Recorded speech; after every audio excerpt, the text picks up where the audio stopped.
That's Colin Cowherd over the weekend, or maybe late last week. Very confident. Double their win total, no question. Which, as much of the Twitch chat has pointed out, that would take them to 8 wins. Yeah. Not the playoffs. So last year in the AFC, you needed 10 wins to make the playoffs. So you could double it. We'll even throw you an extra win, and you're missing the playoffs. I think to say they're going to be better versus they're making the playoffs, I don't think you need to go that far. And even if Drake May is good, he has nobody to throw the ball to, and his offensive line is bad again, and the running backs are the same, the tight ends are the same. So even if the defense is really, really good, okay, you double your win, and you do have a bad schedule. So I think it's definitely closer to 8 wins than 4 wins. I think that's a possibility. But did everybody else in the AFC fall off, and did nobody else improve? I think it's going to be pretty tough sledding to make the playoffs this year. I think most of us agree they're a better team, and most of us agree they're not a playoff team. Yeah. So the question is, what are they in between that? What's your expectation for the Patriots? Do they win 8 or 9 games? Are they like a 5 or a 6 win team? That would technically be better, but not a playoff team. I think it's better than that. So me too. I think, Keith, you said this before. The goal should be the way they spent money in free agency. And I would criticize Vrabel for this. I would applaud Kraft, which is not normally my side of the street, but I would applaud Kraft for spending money. And I would criticize Vrabel for choosing to spend the money he was allowed to spend all on defense. That's Vrabel's choice. I don't think Robert Kraft was go get Milton Williams. I'm sure Robert Kraft was go get weapons for Drake, if anything. Yeah. So I believe it was Vrabel choosing to use the money allocated to him on defense. And so now the left tackle or the lack of one is on Vrabel. The lack of a wide receiver 1 and 2, that's on Vrabel. But I would say they're a better team, and I think the way you can talk yourself into them being an 8 or 9 win team, hat tip to the Rich Keefe Stats and Info department. Thank you. Be a top 10 defense in points against. The only team in the top 10 last year, points allowed on defense, that didn't make the playoffs was the Miami Dolphins. They were 8 and 9. So that to me, if you're that kind of team and that's what you're going to be this year, and you're better coached and may make slight improvements and maybe even get a player or 2 on offense in the draft, maybe, you should look at being that level of team. I'm not demanding they're in the postseason. If they had Godwin and Ronnie Stanley, or DK Metcalf and Ronnie Stanley, I would be expecting the postseason. Agreed. I'm not demanding that, but I will demand 7, 8, 9 wins, something like that. So last year there were 4 8 and 9 teams in the NFL. It was the Miami Dolphins, who you mentioned, the Indianapolis Colts, the Atlanta Falcons, and the Arizona Cardinals. Feels like that could be the world that you're in, and that's a big step up because you bottomed out. You were horrible the last Give me the teams again. It is the Dolphins and Colts. Okay. And the Falcons and Cardinals. Okay, so the Falcons drafted 8th a year ago, and they drafted a quarterback who didn't even play for them until week 15. And the Cardinals drafted 4th. Yeah. So that you can turn that around quickly and go from bottom of the draft or a top 10 drafting team to knocking on the door of the playoffs. Yeah. And the Dolphins were the team you just brought up about how they had to win on defense. Surprisingly, it's Mike McDaniel and it's all those receivers, but they just had their issues and they were pretty good defensively and whatever. They finished at 8 and 9. But you got to take. I think it's okay to take 1 step forward and not expect 3 steps forward. And yeah, there are examples like Washington last year or Houston the year before that go from a top 3 pick to making the 10 wins, making the playoffs. But I don't think they have the they don't have the path to win the division like those teams, like Houston had anyway. I know Buffalo's too good. Yeah, I know Washington made it as a wild card, but still, Houston was able to win a bad division and get in. You're not going to do that. You're going to have to get a wild card spot. I don't see that happening, but I could see a scenario where every game matters. They're playing tough games in December and early January where you're like, hey, they need to win out and, these 2 teams need to lose out and they're in. Okay, great. You're still not going to get in probably, but at least you're playing 17 games that matter. I also go back to, his point, Mike Vrabel's point about pivoting and plan B. And it's just, I guess it's fairly obvious that if they wanted Ronnie Stanley and Chris Godwin, those are 2 very important positions that they don't have starters at or legit number 1 guys at.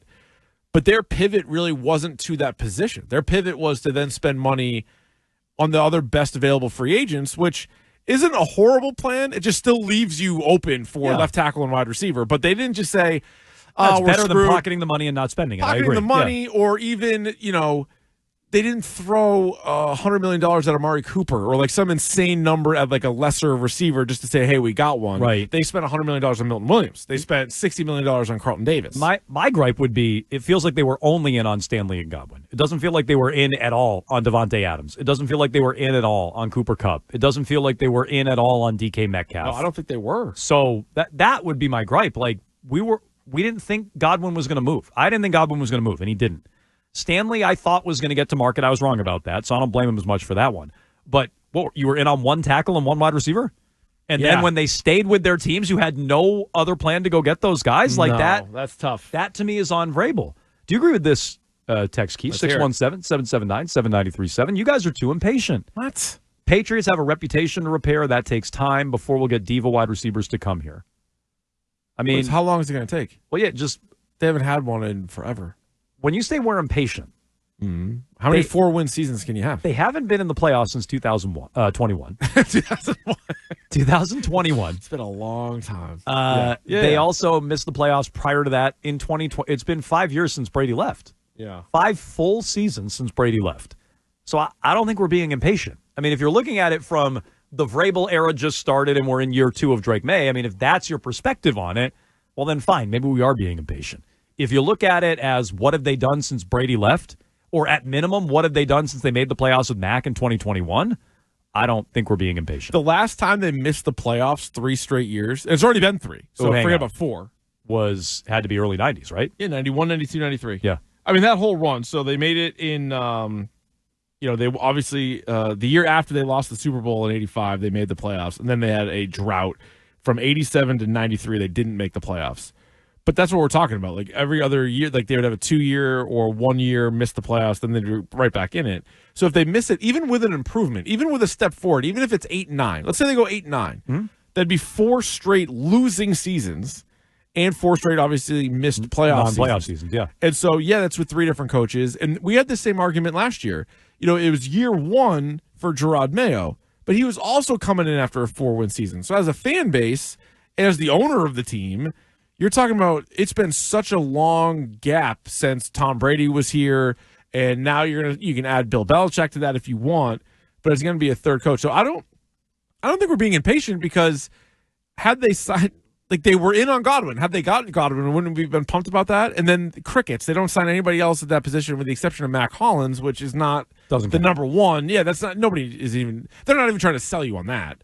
But no, I think we've been pretty patient with this team. I also don't think Vrabel's the kind of coach you're going to be patient with.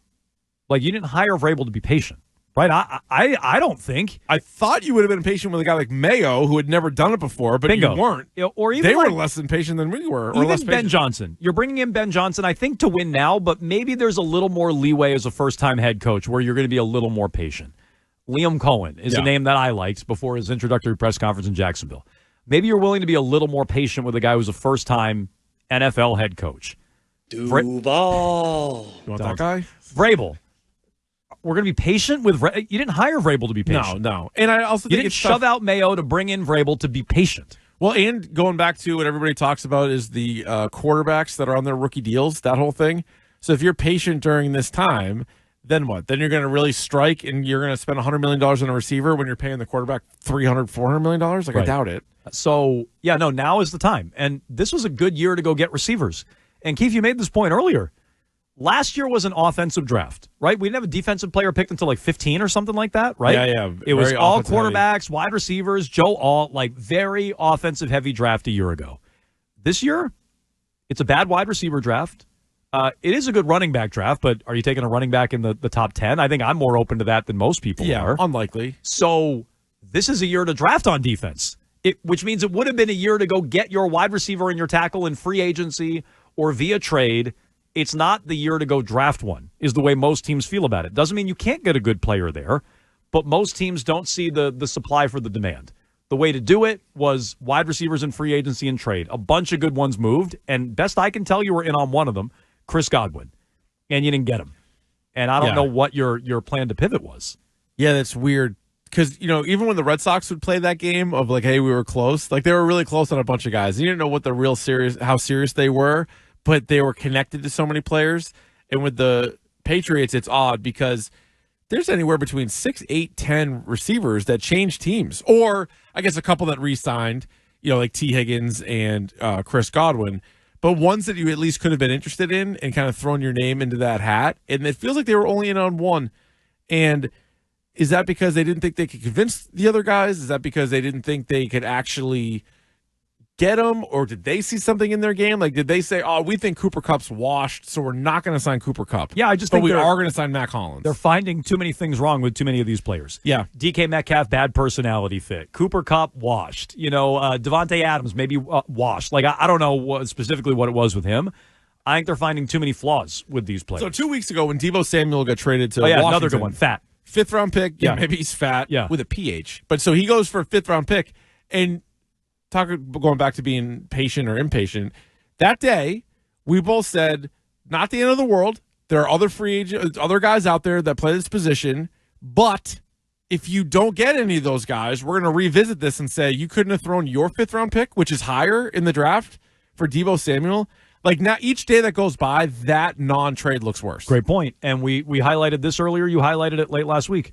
Vrabel said we're going to go through free agency and fill all our needs and let the draft come to us. Well, it might be the total opposite. They did not do that. So you can jump in, 617-779-7937. I want to get to a specific report on Travis Hunter and whether or not the draft will come to them or they're going to talk themselves into a player at a certain position based on their approach to free agency. But Jackson Worcester waiting patiently. Go ahead, Jack.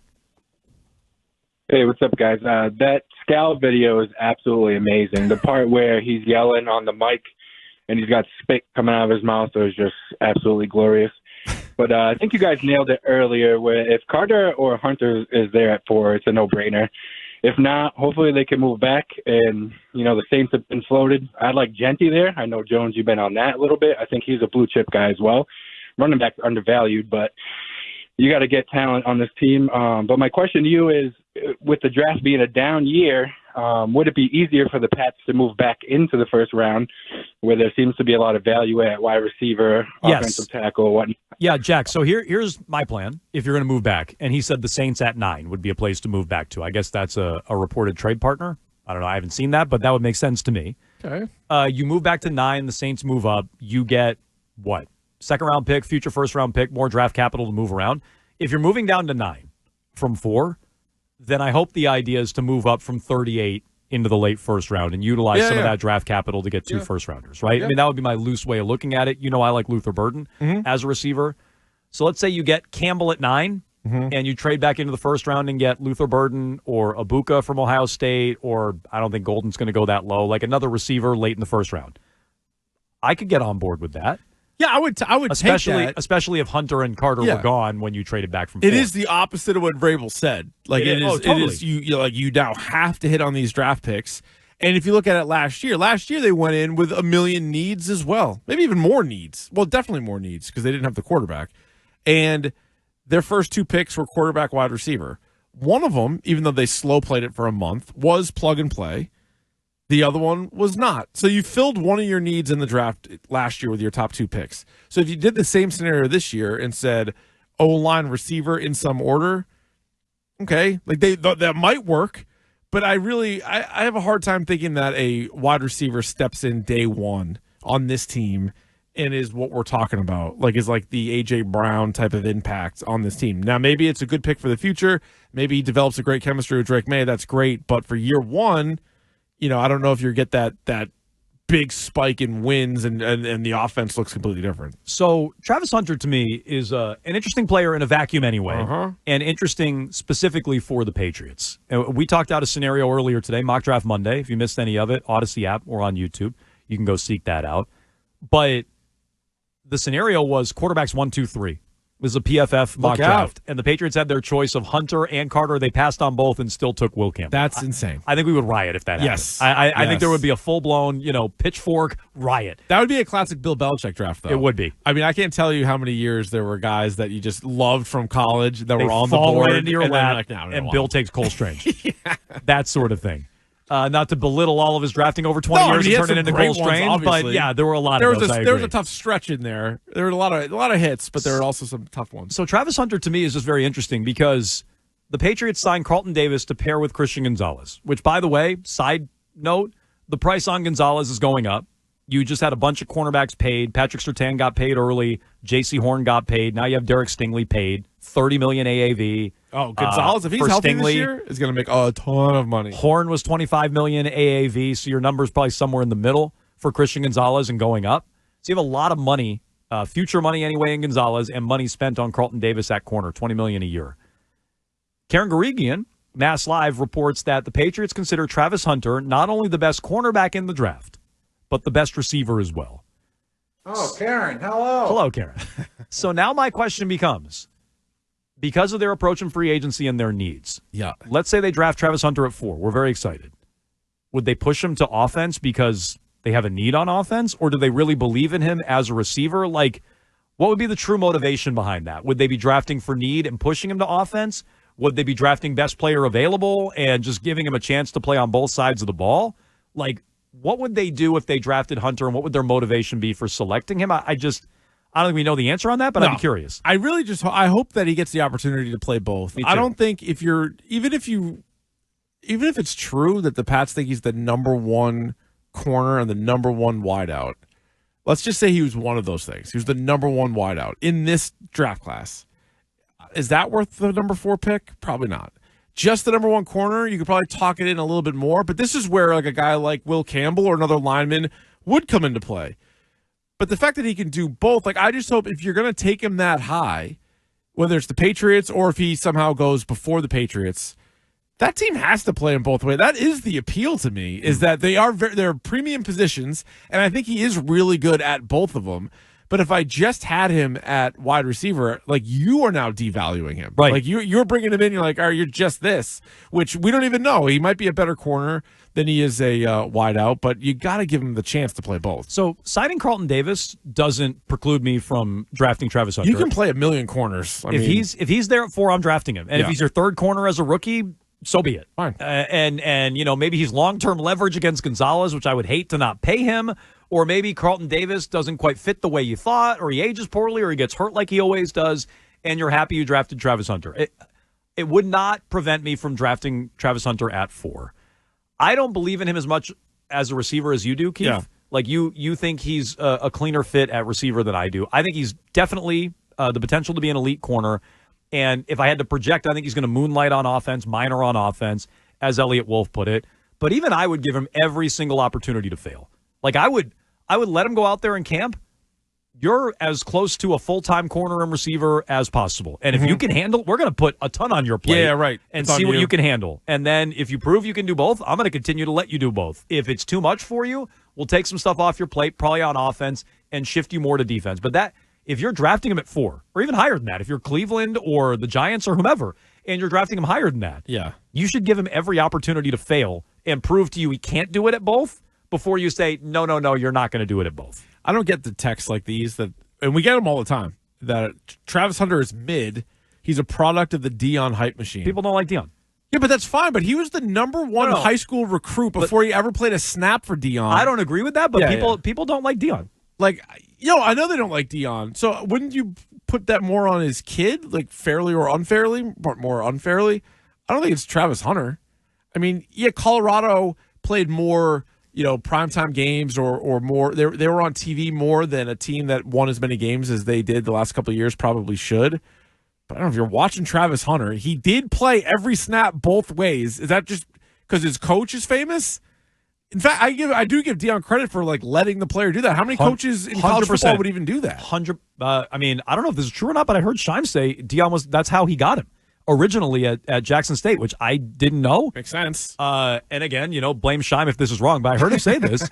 The reason Dion got him at Jackson State is because he was the only guy who would let him play full-time both ways. There you go. 617-779-7937. And Dion was rewarded for it. And I would want to be an NFL team rewarded for that as well. Dave's in New Hampshire. What's up, Dave? How you doing, guys? Good. So tell me what Abdul Carter's misdemeanor, does that come into play with the Kraft family wanting to draft him when they've always kind of stuck to drafting the choir boys? Well, I don't know if they've done that. If you're asking me, do I think it would prevent the Krafts from doing it? No. So in April of 2024, Abdul Carter was charged with a misdemeanor for assaulting a tow truck driver who was towing Carter's car for parking without a permit. Carter was accused of forcefully pulling the driver from his truck, throwing him to the ground, and not allowing him to get up, leaving the driver with a fractured rib. Carter was placed in a year-long pretrial intervention program in July. Okay, not ideal, not good. Does that prevent you from drafting him? I'm not going to go over the list of guys the Patriots drafted. I think they made a TV show about one of them recently. So, no, I would still take I have Hunter over Carter with or without this. But if it's 2 quarterbacks and Hunter off the board, then I would sprint to the table and grab not Abdul ideal. Carter. I guess you can talk about it if you want. No. I would not remove him from the board. Also, if you take anything, kids, not anything, but if kids at 21, 22, and they make a mistake, and then you're like, oh, you're done. Yeah, wow, you'll never get a second chance. He broke a tow driver's. That's not a tow truck driver's rib. It's not good. It's not good. But I draft him, and what would scare me if I was the Crafts would be a history with guns. That if I were going to take anybody off the board, and I'm the Crafts, and clearly they didn't because they drafted Jack Jones. We all tried to warn you about him, but they drafted Jack Jones. If you were going to take Panda Express money, if you were going to take anybody off the board, it's someone with incidents with guns. That based on their history, that would be my line in the sand. But clearly, they haven't drawn it, and so I don't think that would prevent them from taking out. Alfonso Dennard punched a cop before the draft or whatever, and they took him in the 7th round. Yep. So no, I don't think he's off their board, and if he is, I think that's a mistake.